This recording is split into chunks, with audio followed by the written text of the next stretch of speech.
So we talked about low tech, and now we're to our high tech devices. So there's a variety of these devices out there. Tobii Dynavox is one company. Dynavox is a company that was around forever and ever, and then Tobii and Dynavox joined. And so in YouTube videos, you still may see just Dynavox or just Tobii, but they together are a very powerful company. And a lot of people almost like the term Kleenex or something like that. They kind of think of these devices as Tobii devices. So be careful with that, because somebody may come in to you and say, I just want a Tobii device. And you're like, but wait, there's a lot of other companies that make those devices too. Another one is PRC, or Prinky Romic Company. And you can see they look very different, but even within the companies, there's different devices, different sizes, different features. A lot of people that don't have a CART or assistive technology center do have to rely on vendors. So just make sure you rely on more than just one.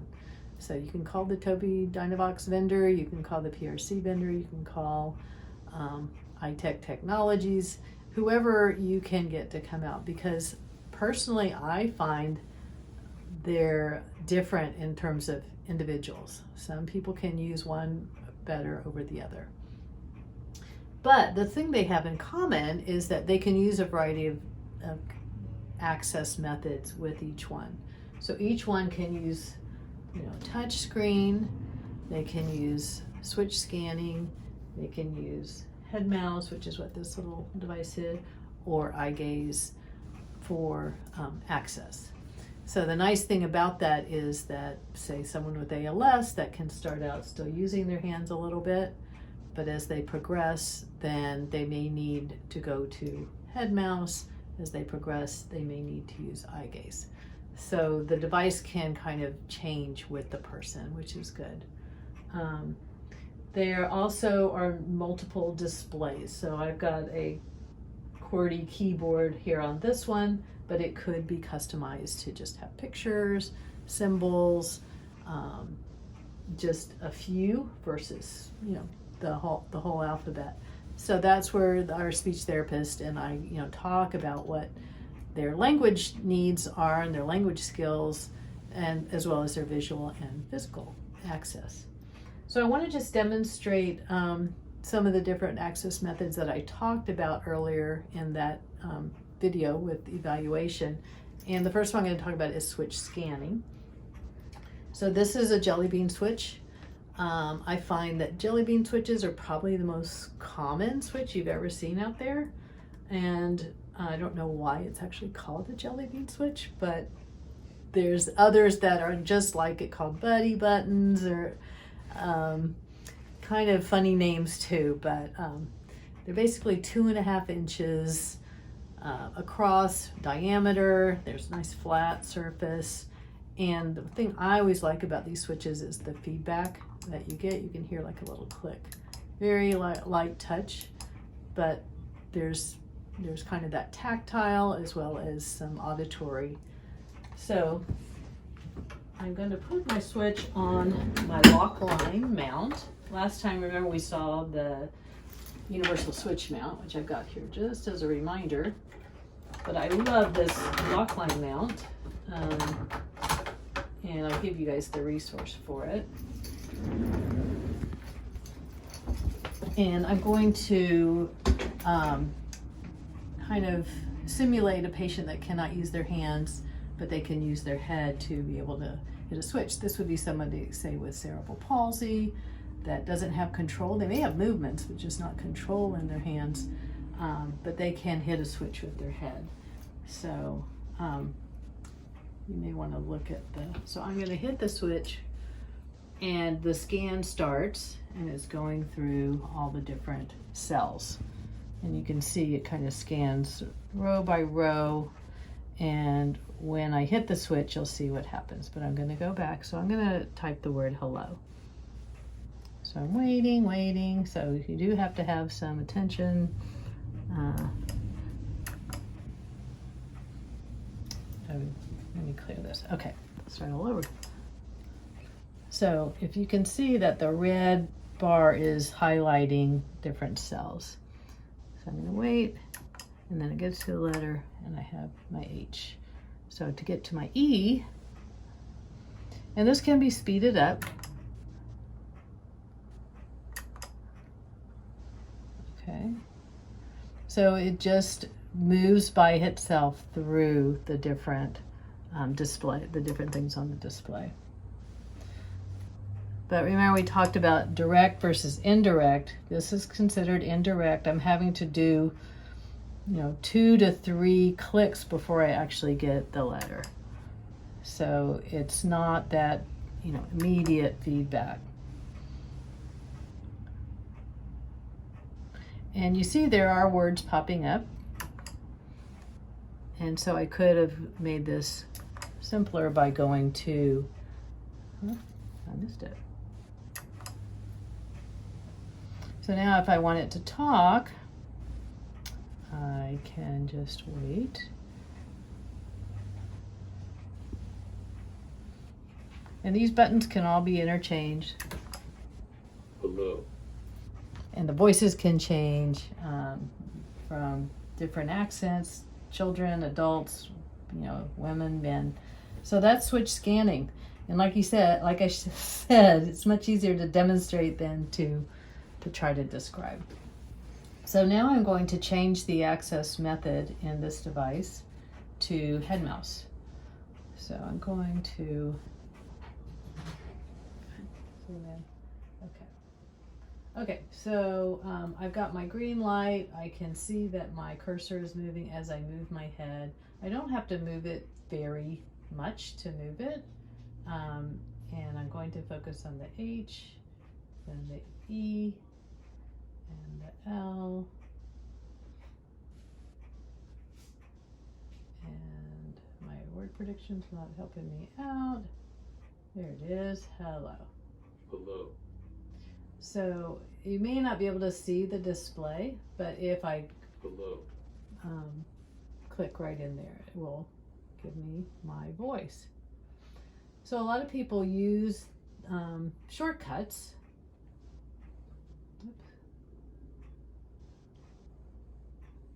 So I can go to something called quick messages, where I'm okay. this is a common one for me. I don't remember. Could be better. So you can customize that too. Then you can also just type out novel messages, but for conversation starters.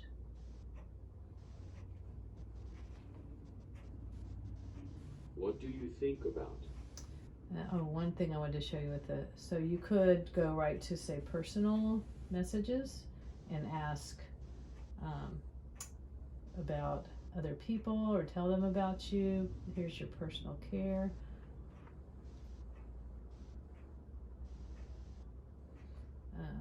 I need you to. So you can customize all of this. And so you don't have to type out every little thing.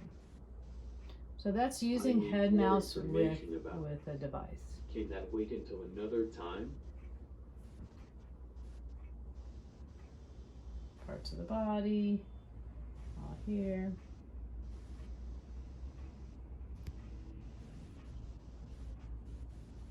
So I'm clearing. So that's using head mouse. This device, the PRC, has head mouse built in. The Tobii Dynabox does not, so you would have to add a device on there to use head mouse. I'd say head mouse is very common for people with ALS, MS, even muscular dystrophy. They still have some head movement. You can adjust how much movement is actually needed. And what I find is that people, even if they have movement, it's control. It's not so much that you're looking at a lot of movement, but it's that control to move to those different cells, that's what these little squares are called, and stay there to select. If they can't stay there for long enough, you could actually add a switch to maybe a part of their body that does work, and that could be something to select. So it's kind of like chewing gum and walking at the same time, but you can move your head, get on a cell, and then hit a switch to select. So I'm going to move right over to the Tobii Dynavox device to demonstrate eye gaze. Okay. Okay.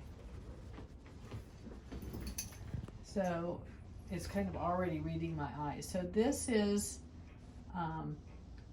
a settings page. So you can see, you can go to gaze interaction, touch using a mouse, switch scanning, mouse dwell. So just kind of give you an idea of the different methods that you can use. But we're on gaze interaction. And I want to go through what's called a calibration, which is very important. So I want to make sure that where I'm positioned and sitting. Okay, so see those two little dots are my eyes, and I'm looking for this little triangle to be right there in the middle of the green. So I know that I'm far enough away that it's seeing both of my eyes. And so then I can go through what's called a calibration. So as I'm going through this, just looking at the dot, you can blink, but you got to keep your head pretty still. And the eye gaze mechanism is taking a picture really of where my eyes are looking. So it's pretty important that you kind of make sure your patient is moving their eyes and looking at each of the dots to make sure they get a good calibration. You don't have to have a perfect calibration for this to work.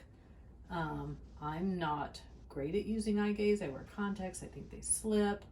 I kind of have some weird movement of my eyes, but I've learned to be able to do it. So I got a middle of the road calibration, but it should still work.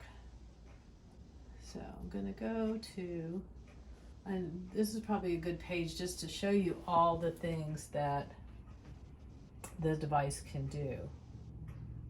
So you can do email, you can do text messages, you can make a phone call. Your phone can Bluetooth connect with this. You can go to Facebook. So both of these devices are internet enabled. You can use them as a PC as well as a device for all things on the internet. You can also use them as a remote control. So here's TV remote control, stereo remote control. So they really cover a lot of computer access, EADLs, as well as communication. So in that sense, it's really great. There's Skype. So I want to speak. So I've got an ABC display, and so I'm moving my eyes, and you can see that I'm just not moving my head at all. And I'm typing my name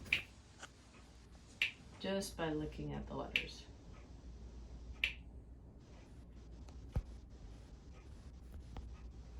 I'm looking at speak. Kathleen. And that happens with me because I think of my contacts. I may look at a Kathleen letter. from.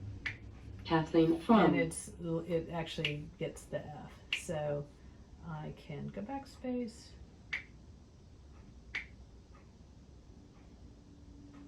In different displays, you can certainly have more control of things like that. I can have a whole delete word, delete, everything. So those are features. So what I do though is I always say, can you look at the A? Can you look at the G? Can you look at the V? So I'm looking at they can see all the far reaches and then in the middle. So I don't have them spell anything at first. I'm just trying to see if they can cover the whole screen. If they can't, I may pull a smaller device out because their ability to move their eyes just might be limited. I can also go to phrases and I'm not sure why it's not selecting, but I want it to rub my back. Rub my back. There we go. So that's eye gaze, and it's come a long way from when it first was introduced.